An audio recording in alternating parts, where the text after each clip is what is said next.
The lunar base Artemis VI hummed with activity despite being officially listed as a decommissioned research station. 3 kilometers beneath the surface, Commander Park Jin-woo moved through reinforced doors that sealed off the most classified project in human history. Status report, Park said as he entered the central command area. Director Kim Hae-jin looked up from her console. The final calibrations are complete. The Thunderbolt is ready for its 7th test flight. Park nodded, approaching the observation window. Beyond the thick glass, a sleek spacecraft unlike anything publicly acknowledged by Earth governments rested in its cradle. The XCS Thunderbolt represented 30 years of reverse-engineered technology, brilliant innovations, and desperate hope. The Empire's survey vessel completed its scan yesterday, said Chief Intelligence Officer Lee Do-hyun. Their report still lists us as a pre-FTL civilization with quaint rocket technology. Their arrogance is our advantage, Park replied, watching as technicians swarmed around the prototype. They've been making the same assessment for 50 years. The Thunderbolt's hull contained materials that absorbed and redirected scanning technologies. Its propulsion system utilized principles of quantum folding that Imperial science had deemed theoretical but impractical. Most importantly, its weapon systems operated on frequencies that Imperial shields weren't configured to block. What the Empire didn't realize was that humans had been observing their ships for decades, collecting data, and developing counter-technologies in absolute secrecy. Message from Director Kang at headquarters, Kim announced suddenly. A Meyerland trade vessel is requesting emergency landing privileges. Something about drive core instability. Park frowned. The Meyerlands were minor players in galactic politics but still reported to the Empire. This complicates things, he said quietly. Park paced the length of the window, his reflection ghosting across the reinforced glass. The Thunderbolt gleamed under the harsh lights, its smooth hull absorbing shadows rather than casting them. Divert them to Facility Echo, he decided. Have medical teams ready, but keep their access limited to the upper levels only. Lee nodded. I'll coordinate with surface security. We can modify their landing approach to avoid any aerial view of the southwest quadrant. The team moved with practiced efficiency. This wasn't the first time they'd needed to hide their work from alien eyes. For decades, Earth had maintained its facade of technological simplicity, while secret facilities like Artemis VI pushed far beyond what the Empire believed possible. Kim's console beeped with a new alert. Test team is ready for final checks. Through the glass, Park watched as Chief Engineer Song Min-ho directed his team through pre-flight procedures. Song had been with the project from the beginning, one of the few who had directly studied the crashed Imperial scout ship found in the Arctic 50 years ago. Begin countdown sequence, Park ordered. The hangar beyond the window transformed as hidden panels in the floor slid away, revealing the launch tunnel that would carry the Thunderbolt to the far side of the moon, away from prying eyes. T-minus 60 minutes, announced the automated system. Park turned to Kim. I want to be on board for this test. Her eyes widened. Sir, that's against protocol. The ship is still. I know the risks, he interrupted. But if the Meyerlands report anything unusual to the Empire, we may not get another chance. I need to see the Thunderbolt's capabilities firsthand. Before Kim could argue further, Lee's console flashed red. The Meyerland vessel has changed course, Lee reported, voice tense. They're heading directly for us, not Facility Echo. Park moved to his side. Malfunction or intentional? Unknown. Their communications claim emergency maneuvering thrusters activated due to drive core fluctuation. Too convenient, Park muttered. How long until they're in visual range of our launch area? 8 minutes if they maintain current trajectory. Park made his decision. Accelerate countdown. Launch in 5 minutes. Sir, Kim protested. We haven't completed all safety checks. The Thunderbolt is ready, Park insisted. Song's team has triple-checked every system. We can't risk exposure now. Alarms sounded throughout the facility as the countdown accelerated. Park grabbed a communication unit and connected directly to the launch bay. Song, Prepare for immediate launch. I'm coming down. 3 minutes later, Park strapped himself into the second seat of the Thunderbolt's cockpit. Test pilot Cho Ji-hoon gave him a surprised glance, but continued his pre-launch sequence without comment. Lunar surface patrols report the Ireland ship is descending directly toward our position, came Kim's voice through the comm. Their engines don't appear damaged at all. They know something, Park said grimly, or suspect enough to investigate. The Thunderbolt's systems hum to life around them. Unlike conventional spacecraft, the prototype made almost no sound as its quantum drive core stabilized. Launch tunnel cleared, Song reported from the control room. All systems nominal. Ireland ship now broadcasting directly to Imperial frequencies, Lee added urgently. They're reporting unusual energy signatures from our location. Park nodded to Cho. Take us out. Now. The pilot engaged the drive system, and the Thunderbolt surged forward with impossible smoothness. There was no rocket thrust, just the strange sensation of space folding around the ship as it accelerated through the launch tunnel. Executing evasion pattern Delta, Cho announced. Breaking lunar gravity well in 3, 2, 1. The Thunderbolt emerged from the hidden exit on the moon's dark side, just as the Ireland vessel crested the horizon. They've spotted us, Cho said calmly, hands dancing across the controls. Park watched the alien ship grow larger on their display. Show me what this ship can really do. Cho smiled. With pleasure, Commander. The Thunderbolt vanished to conventional sensors as its stealth systems engaged fully. The prototype ship accelerated away from the moon at speeds that would have crushed its occupants if not for the inertial dampening fields. Behind them, the Ireland vessel fired warning shots that passed harmlessly through empty space where the Thunderbolt had been moments before. Earth's secret was out, but so was its greatest achievement. Ambassador Baek Sung-ho maintained a pleasant smile as the Imperial delegation toured the cutting-edge facilities Earth had prepared for their inspection. The massive alien in diplomatic robes, Lord Tahoe, nodded with the condescension of someone watching a child stack blocks. Your development is proceeding at an acceptable pace, Lord Tahoe said through his translator. The Empire is pleased with Earth's progress. We are honored by your assessment, Baek replied, bowing slightly. What the Imperial delegation didn't see was the facility beneath this one, where the actual work happened. They didn't see the quantum communication network that spanned the solar system, or the manufacturing plants on Mercury that produced materials no Earth corporation officially acknowledged. Your species shows remarkable adaptability, Lord Tahoe continued. The Empire has classified Earth as Category 3, which grants limited privileges for supervised interstellar travel. We are grateful for the Empire's guidance, Baek said, while thinking of the Thunderbolt's latest test results. It had outmaneuvered every simulation of Imperial fighter tactics. 2 weeks later, construction began on an Imperial outpost in the asteroid belt. Its stated purpose was to assist Earth's development. Its actual purpose, according to intelligence gathered by Officer Lee, was to monitor and contain humanity's expansion beyond their planet. Meanwhile, in the lunar facility, engineer Yoon Ji-won reported a breakthrough in the Thunderbolt's shield harmonics. We've achieved 300% efficiency over previous models, she told Commander Park. The Empire won't know what hit them. The incident with the Ireland ship had put everyone on high alert.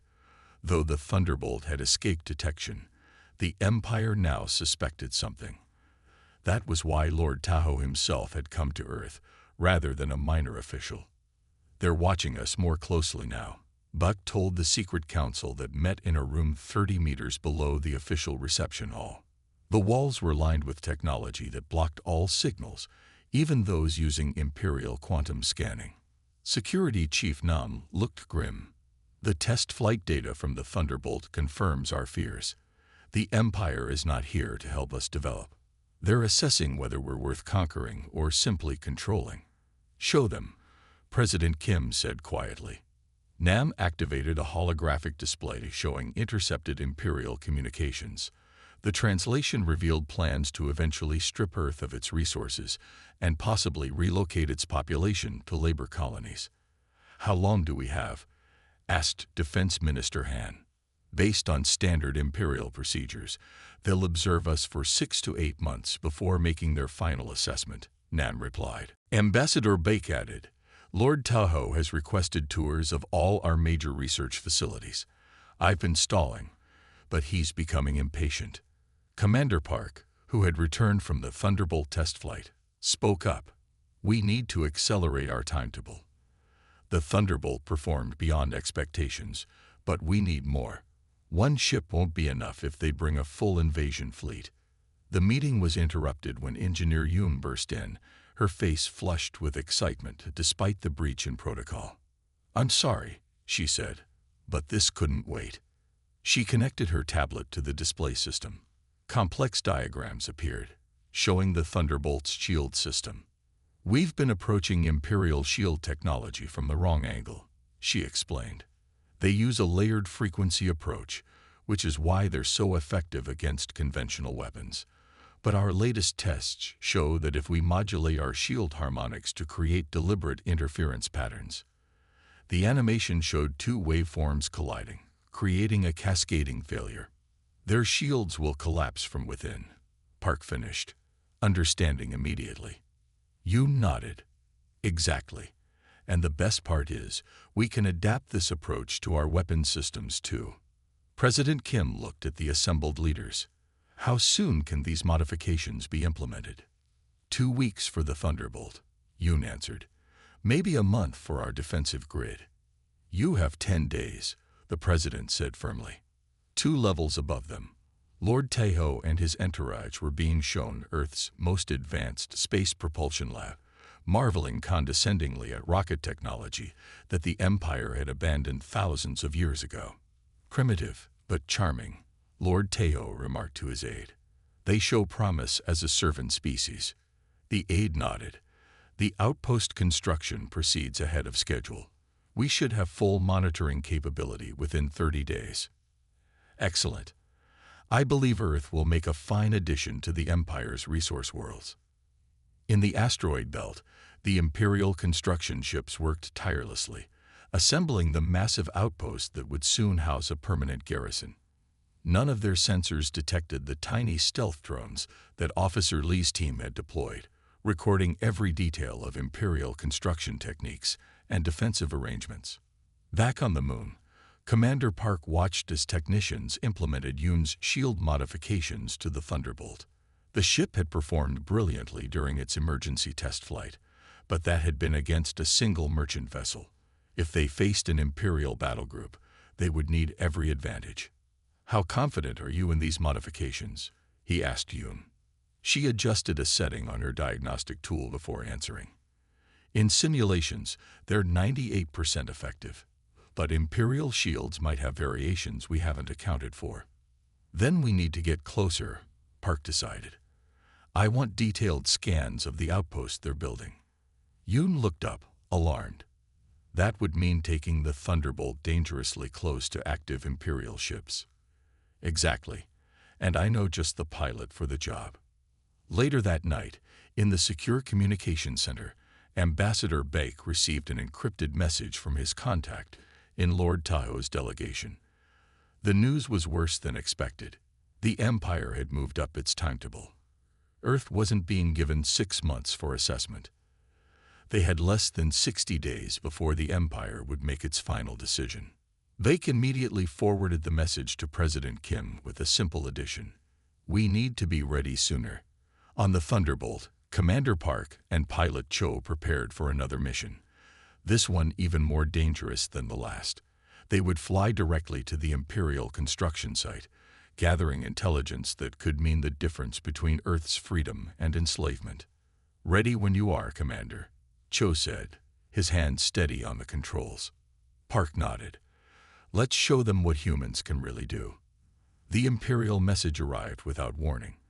Every government received the same transmission simultaneously. Lord Tahoe's giant face filled screens worldwide. "The Empire has determined that Earth requires direct governance to ensure proper development. All independent research facilities must be surrendered within 30 standard days. A pacification fleet has been dispatched to oversee the transition. Resistance is inadvisable. In the emergency session that followed, World Security Council members argued frantically. "We have no choice but to comply," insisted Representative Han. "The Empire controls thousands of worlds. Their fleet will be here in 28 days, noted Defense Minister Choi. Our conventional forces cannot possibly resist." Commander Park stood. "There is another option." All eyes turned to him. "The Thunderbolt is ready," he said simply. Skepticism filled the room. One prototype against an Imperial fleet.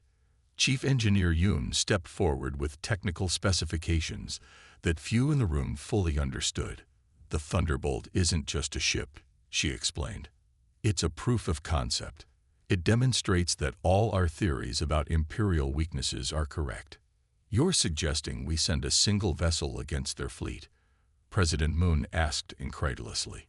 "Yes," Park answered, "because they don't know what we know." Silence filled the room. The council members exchanged worried glances. Outside, rain pelted against the tall windows of the underground bunker where Earth's leaders had gathered. "Show them," Park said to Yoon. She nodded and touched her tablet.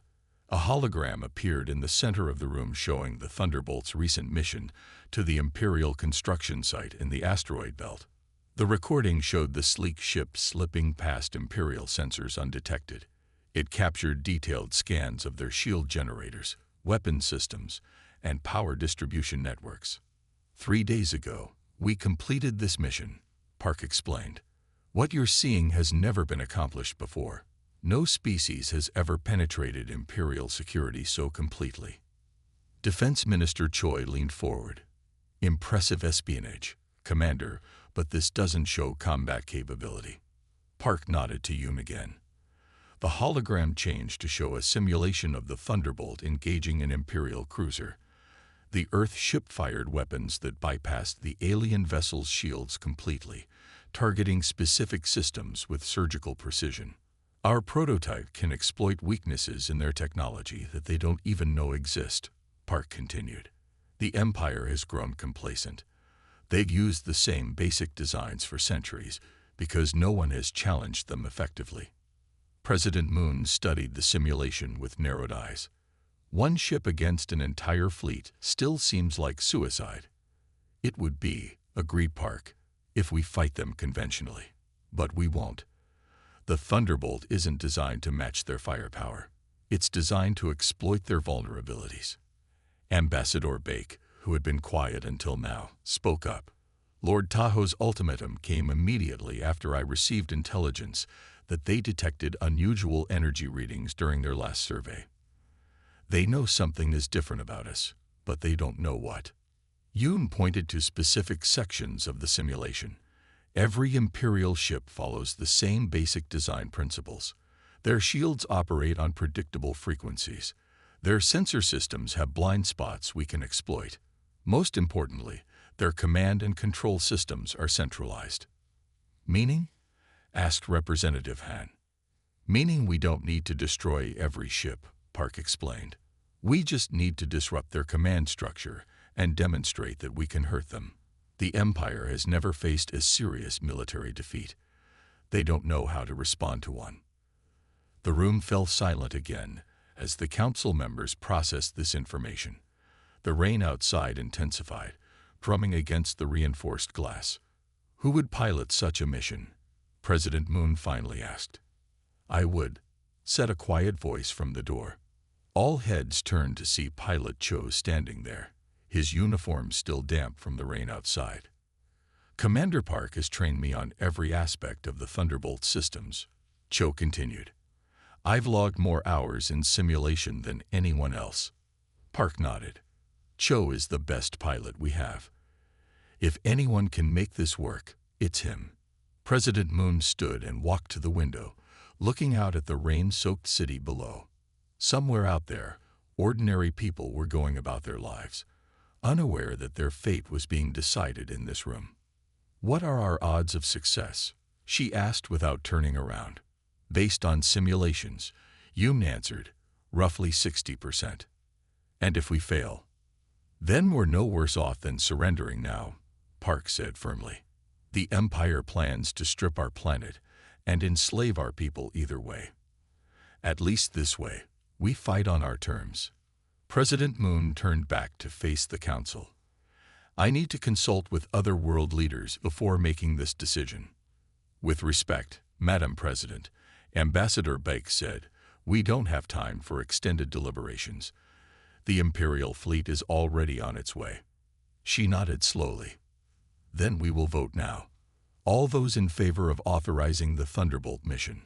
One by one, hands raised around the table. Some quickly, others with hesitation. When the count was complete, the vote was unanimous.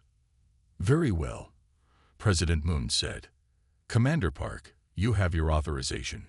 May God be with you all. As the meeting adjourned, Park pulled Yoon and Cho aside. We have 28 days to prepare. I want every possible scenario simulated and every system at peak efficiency. There's something else, Yoon said quietly. Something I didn't tell the council.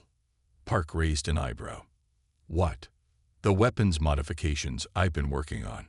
They're ready, but untested in actual combat. What kind of weapons? Cho asked. Yoon looked around to ensure no one was listening. A targeted EMP that can disable Imperial systems without destroying the ships. If it works, we might be able to disable their fleet without killing thousands of their personnel. Park considered this. That could change everything. The Empire might be more willing to negotiate if we demonstrate we could have destroyed them but chose not to. Or they might see mercy as weakness, Cho cautioned. Either way, Park decided, it gives us options. Get it installed and tested immediately. As they left the bunker, the rain had stopped, and the first rays of sunset broke through the clouds. Park paused for a moment, looking up at the sky, where, invisible to the naked eye, an Imperial fleet was advancing toward Earth with conquest in mind. 28 days, he said quietly. Let's make them count. The Imperial Pacification Fleet emerged from FTL at the edge of the solar system. 27 warships arranged in perfect formation around the massive dreadnought Eternal Glory. Admiral O.J. Sun sat alone in the Thunderbolt's command chair, monitoring systems that responded to both touch and thought. The ship hummed with energy that would register as atmospheric interference to Imperial scanners. Earth vessel, came the Imperial transmission. This is Admiral Ryu of the Imperial Fleet. Your presence is noted but irrelevant. Prepare your planet for Imperial occupation. O didn't respond. Instead, she activated the Thunderbolt's primary drive system. To the Imperial Fleet, the small Earth vessel simply vanished. Where did they go? Demanded Admiral Ryu as his tactical officers scrambled for answers. The Thunderbolt reappeared inside the Imperial formation, something their tactical doctrine insisted was impossible. Before they could react, O fired the main weapon, not at the dreadnought, but at a seemingly insignificant support vessel. The Imperial ship exploded spectacularly as its power core destabilized. Impossible, shouted Admiral Ryu as the Thunderbolt vanished again. What followed was not a battle but a systematic dismantling. The Thunderbolt appeared and disappeared, striking with perfect precision at weaknesses humanity had identified through decades of observation. Imperial shields failed against frequencies they weren't designed to block.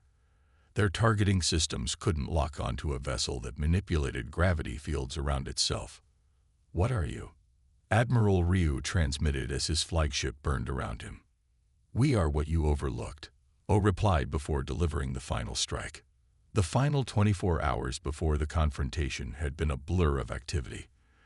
Admiral O, formerly Commander Park's second-in-command, had been selected to pilot the mission after Cho suffered a serious injury during the final training run. The ship is yours, Cho had told her from his hospital bed. No one deserves this more. Now, as the Thunderbolt hovered at the edge of Neptune's orbit, O watched the Imperial fleet materialize. 27 ships, each one a marvel of technology that had dominated the galaxy for centuries. And she was about to challenge them all. Thunderbolt, this is Earth Command, came Director Kim's voice. Imperial fleet has arrived exactly as predicted. You are cleared to engage. Understood, O replied calmly, though her heart raced. Beginning approach. The Thunderbolt's engines pulsed silently, propelling the ship forward while its stealth systems bent light and energy around the hull. To Imperial sensors, there was nothing but empty space. In the Eternal Glories Command Center, Admiral Ryu surveyed the blue-green planet on his view screen with satisfaction. Primitive, he noted to his executive officer. Their single ship appears to be some sort of diplomatic vessel. Scan it for weapons. No detectable weapons systems, Admiral, reported the tactical officer. It appears to be unarmed. Ryu smiled. This would be the easiest pacification in his career. Open communications, he ordered. After delivering his ultimatum to the Earth vessel, Ryu was puzzled by the lack of response. Then suddenly, the small ship disappeared from their sensors. Where did they go? He demanded. Unknown. Admiral, the tactical officer reported frantically. No warp signature detected. No conventional propulsion trail. It's as if they simply ceased to exist. Impossible. Nothing can. Alarms blared throughout the command center as sensors detected an unknown object materializing inside their formation, directly between the Eternal Glory and their shield generator vessel. How did they? Ryu began, but stopped as he watched the Earth ship fire a strange pulse of energy at the shield generator. The smaller Imperial vessel shuddered as the beam struck. For a moment, nothing seemed to happen. Then systems began to fail throughout the ship. Its shields flickered and died. Power fluctuations cascaded through its decks. The sustainer is reporting critical power core destabilization, shouted the communications officer. Impossible, Ryu exclaimed as the support vessel exploded in a brilliant flash. Without the sustainer to maintain the formation's synchronized shield network, gaps appeared in the fleet's defenses. All ships target that Earth vessel, Ryu ordered. But the Thunderbolt had already vanished again. O studied the tactical display inside her cockpit. The Imperial fleet was reacting exactly as their simulations had predicted, bunching together for mutual protection, following protocols unchanged for centuries. First target eliminated, she reported to Earth Command. Moving to Phase 2. The Thunderbolt reappeared behind a heavy cruiser, its weapons already charging. This time, O fired Yoon's special EMP weapon. The Imperial ship didn't explode but instead went completely dark, its systems overloaded by the precisely tuned electromagnetic pulse. Engineering Vessel Dominator has lost all power, an Imperial officer reported to Ryu. Life support is functioning on emergency backups, but weapons, shields, and propulsion are offline. Ryu slammed his fist on the command console. How are they doing this? Lock all weapons on their last known position. We can't get a stable lock, Admiral, the tactical officer replied. Their signature keeps shifting frequency. The Thunderbolt appeared and disappeared throughout the Imperial formation. Each time, O targeted a specific support ship or communications node. She wasn't trying to destroy the entire fleet, just disable their ability to fight effectively. After the fifth ship was neutralized, the Imperial fleet's formation began to break apart. Ships fired wildly into empty space, occasionally hitting their own vessels, as the Thunderbolt led them into crossfire situations. Admiral, we've lost coordination with the Eastern Wing, reported Ryu's executive officer. And the Dominator reports that the Earth vessel somehow knew exactly where to target their main power relays. It's as if they have our complete technical schematics. Ryu's face darkened with rage and fear. That's not possible. Those are classified at the highest Imperial levels. The Thunderbolt materialized directly in front of the Eternal Glories Command Center viewport. O could see the Imperial officers staring in shock at her small vessel. Admiral Ryu, she transmitted. This is Admiral O of Earth Defense Forces. Your fleet has been systematically disabled. You have two options: retreat or be destroyed. We are the Imperial fleet. Ryu responded furiously. "We do not surrender to primitive species."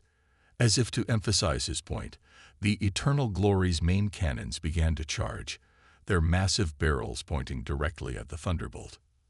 "As you wish," O said quietly. The Thunderbolt fired once more, a precise beam that penetrated the Dreadnought's supposedly impenetrable shields and struck its bridge control systems. Fires erupted throughout the Eternal Glory's command center. Life support failed. Emergency bulkheads slammed shut, trapping officers at their posts. "What are you?" Ryu transmitted as smoke filled his lungs and alarms blared around him. O looked at the burning Imperial flagship through her view screen. "We are what you overlooked," she replied before delivering the final strike. Not to destroy the ship entirely, but to disable its weapons permanently. As the Eternal Glory drifted powerless in space, O opened a channel to the remaining Imperial vessels. "This demonstration is complete," she announced. "Return to your empire and deliver this message. Earth is not open for conquest. The choice is yours. Peaceful relations or no relations at all." One by one, the surviving Imperial ships limped away from the solar system, their once proud formation now a scattered retreat. Behind them, Admiral O watched until the last ship disappeared, then set course for home. The Thunderbolt limped back to Earth orbit, its hull scorched but intact. Of the 27 Imperial warships, 19 had been destroyed, and the rest had fallen in disarray. Commander O was carried from the ship on the shoulders of the ground crew, despite her protests that she had simply followed the plan that hundreds of people had made possible.